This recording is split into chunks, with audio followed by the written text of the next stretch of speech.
Assalamualaikum warahmatullahi wabarakatuh. Jumpa lagi bersama saya Rani di channel Rumah Misteri. Pada kesempatan kali ini, Rani akan bacakan sebuah serial kisah horor dan mistis dengan judul Wanita di Kamar Rahasia. Cerita ini terdiri dari 30 bagian. Dan pada kali ini, Rani akan membacakan bagian yang pertama yang berjudul Malam Pertama. Kisah ini dituliskan oleh Min Hazel. Dan pada kesempatan kali ini, Rani ingin mengucapkan terima kasih pada Mbak Min Hazel yang sudah mengizinkan Rani untuk membaca kisahnya. Dan bagi teman-teman yang ingin membacanya secara langsung, silakan berkunjung di akun Facebooknya ya. Linknya sudah ada di deskripsi di bawah ini. Tidak perlu berlama-lama lagi, kita langsung menuju ke ceritanya. Selamat mendengarkan. Wanita di Kamar Rahasia, bagian pertama. Malam pertama. Narendra tidak pernah tahu jika ternyata di rumahnya menyimpan rahasia besar. Ratusan kemarau silam di tempat itu, seorang perawan dikorbankan dalam ritual keabadian. Ayah dan kakeknya menyimpan rapat kisah tersebut, melupakan fakta bahwa di dalam tubuh Narendra mengalir darah Sawiro. Malam itu Purnama menyembunyikan sebagian diri di balik kemauan. Melalui jendela kayu yang sedikit terbuka, cahayanya menyelusup ke sebuah ruangan, memberi sedikit penerangan pada Narendra yang sedang duduk merenung. Laki-laki itu memilih menyendiri setelah pesta pernikahan yang begitu meriah. Dia tidak menyukai lampu besar yang menusuk mata, musik yang memekakan telinga, ataupun orang-orang yang terus bicara dan tertawa dalam waktu yang lama. Narendra memaknai keheningan sebagai nyanyian nirwana, seni tingkat tinggi yang menenteramkan jiwa. Suasana di mana pikirannya menjadi tajam dan seluruh indranya menyala. Narendra tidak peduli jika Jasima, perempuan yang siang tadi ia nikahi, sekarang sedang bingung mencarinya. Mereka akan menghabiskan seumur hidup untuk bercinta.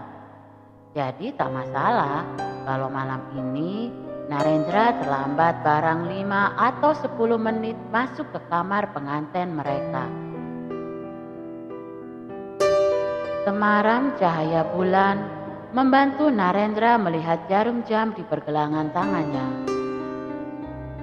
Pukul 12 malam kurang 5 menit.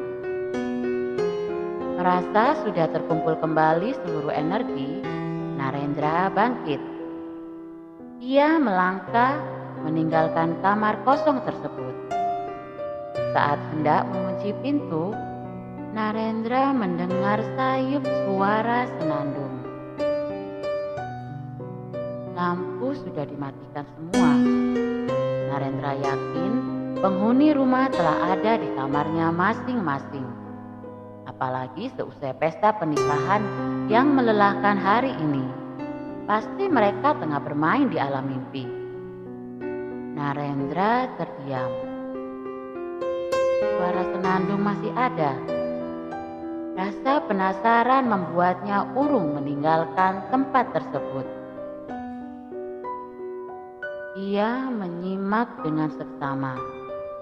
Suara itu berasal dari arah kanan. Narendra kemudian memutar pandang. Tak ada siapapun. Matanya hanya menangkap sebuah kamar yang menghadap ke arahnya. Itu ruang rahasia milik mendiang Aditya Digi Sawiro kakeknya. Kian lama senandung itu terdengar kian jelas. Suara syahdu seorang wanita. Jantung Narendra seakan berhenti berdetak. Rasa terkejut bercampur penasaran menyergapnya. Siapa ya yang berada di kamar itu? Batin Narendra. Selama hampir 30 penghujan ia tinggal di rumah itu, kamar tersebut dilarang dimasuki oleh siapapun kecuali mendiang kakeknya. Aneka praduga mulai menggelapkan mata Narendra. Ia percepat langkahnya.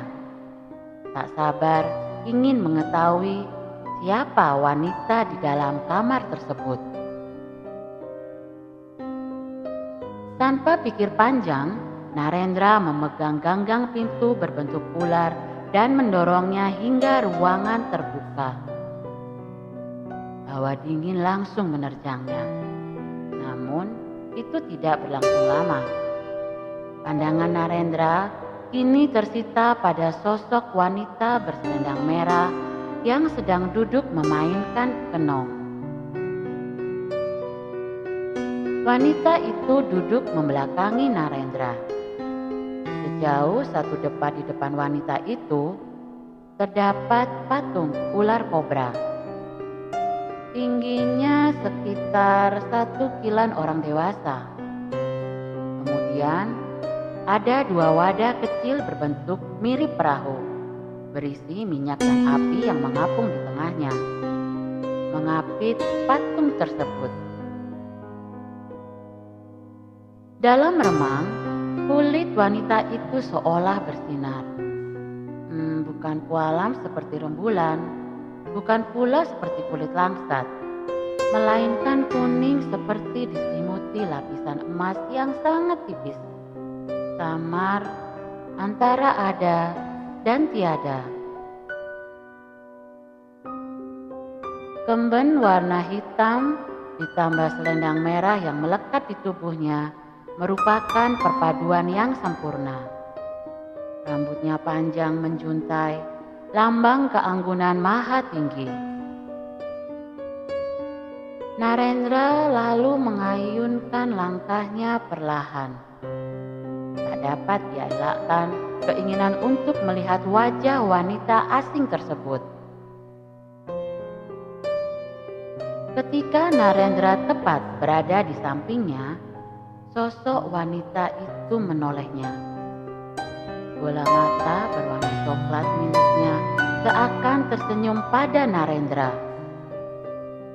Mulut lelaki itu terkunci.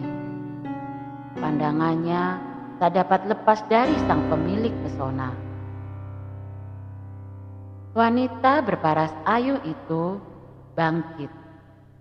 Perlahan ia menggerakkan lengannya dengan gemulai sambil terus bersenandung. Suara gamelan pun mengalun, entah dari mana asalnya dan entah siapa pula yang memainkannya. Wanita itu terus menari, semakin lama semakin rancak, hingga selendang lepas dari tubuhnya.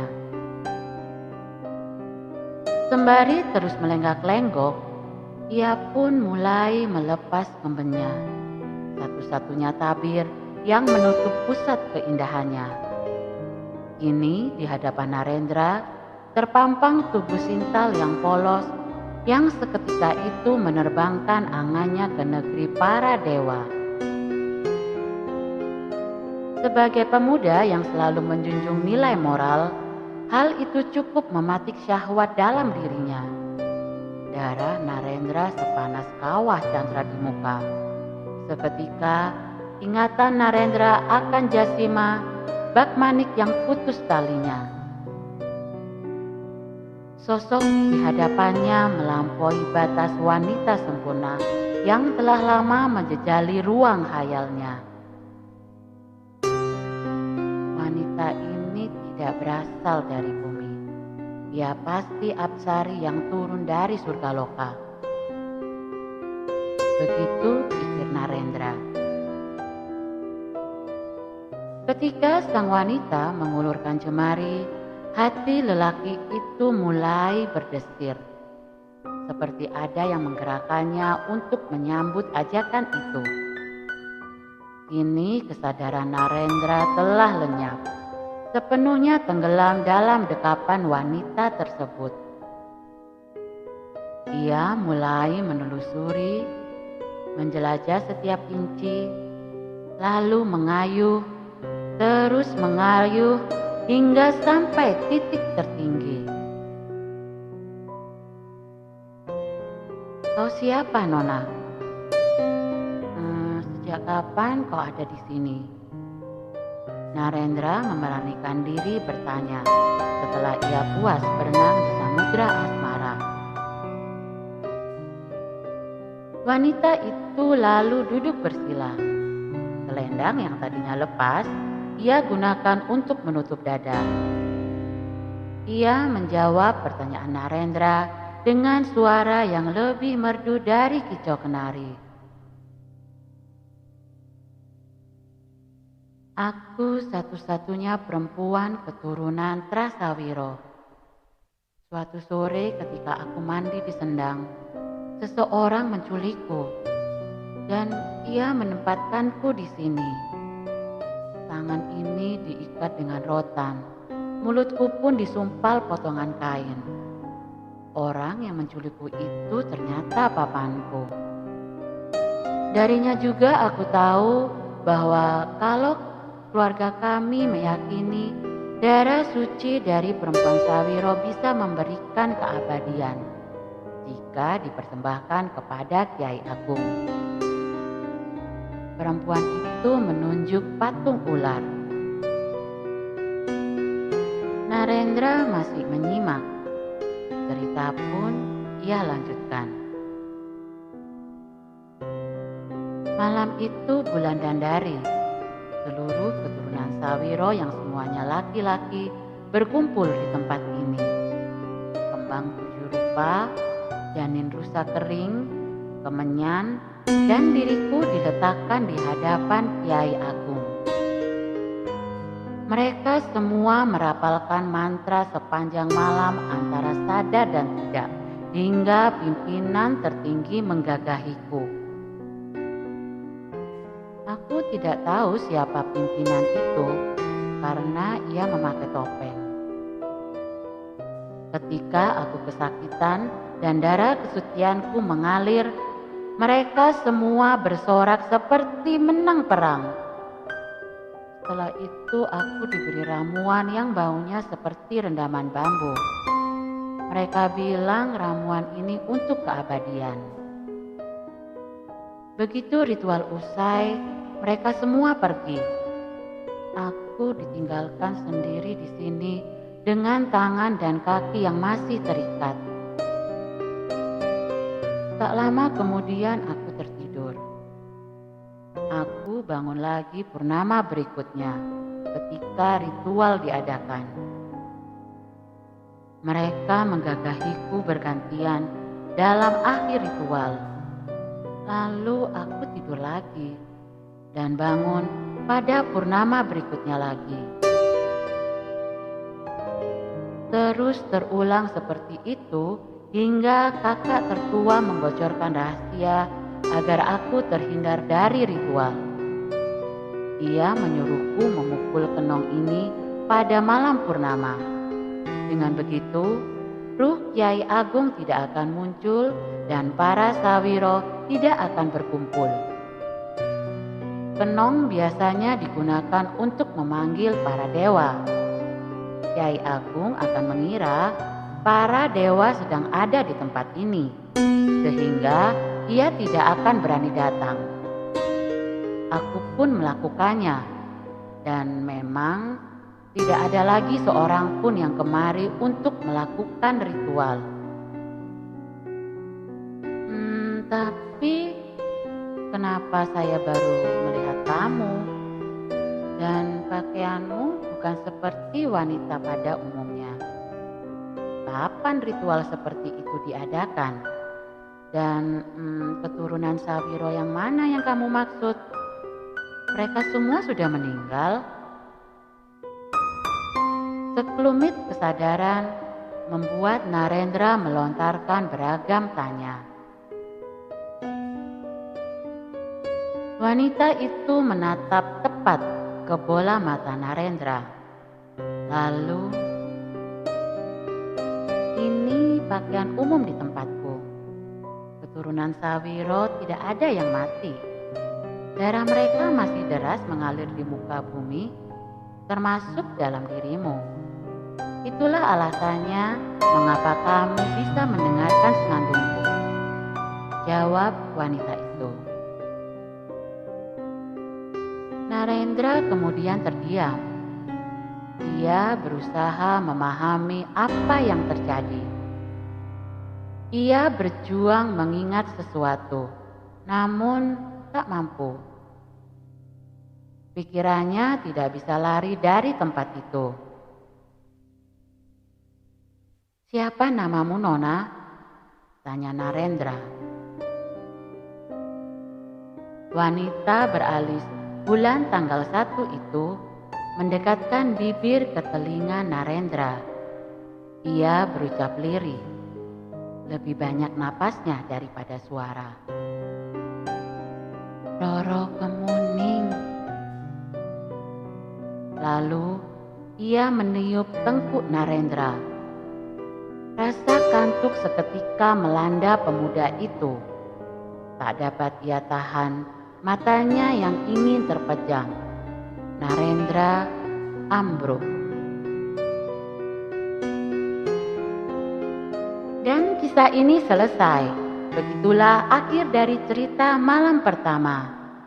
Cukup sekian untuk cerita kali ini. Bagaimanakah kisah Narendra selanjutnya? Dan bagaimana menurut kalian tentang kisah kali ini? Tolong tulis pendapat kalian di kolom komentar ya. Dan bagi teman-teman yang baru bergabung, jangan lupa untuk like, komen, dan share, serta klik tombol subscribe channel ini. Kemudian agar kalian bisa mengikuti kisah selanjutnya dari cerita serial Wanita di Kamar Rahasia ini, silakan nyalakan tombol lonceng notifikasinya. Rani pamit undur diri. Sampai jumpa di kisah selanjutnya. Akhirul kalam, wassalamualaikum warahmatullahi wabarakatuh.